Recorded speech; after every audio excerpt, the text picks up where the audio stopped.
Taxifolia, qui avait colonisé les fonds marins en Méditerranée. 15 000 hectares avaient été envahis. Eh bien aujourd'hui, les nouvelles sont plutôt bonnes. Celle qu'on a surnommée la peste verte est en régression et la vie reprend peu à peu ses droits. On ne sait pas encore vraiment pourquoi. Sur place, Olivier Théron, Virgile Liado.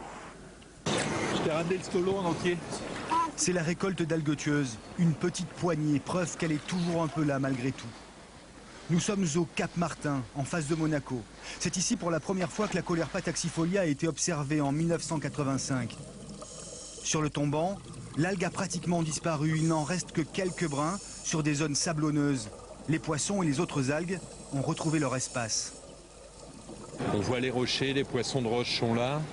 Les habitants des trous reviennent dans leurs trous. On a vu les murènes là tout à l'heure. Avant, on ne voyait plus.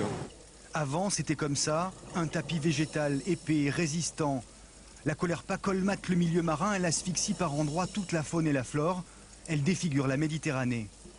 On a vu des enrochements sur le Cap complètement envahis. Une prairie normande, comme je dis, totalement envahie par cette Caulerpa, mais ça a été fulgurant. Plusieurs laboratoires ont cherché des solutions à grand renfort de financement. La Caulerpa a été bâchée, salée. D'autres ont imaginé des limaces pour la dévorer, en vain. Et 26 ans plus tard, presque miraculeusement,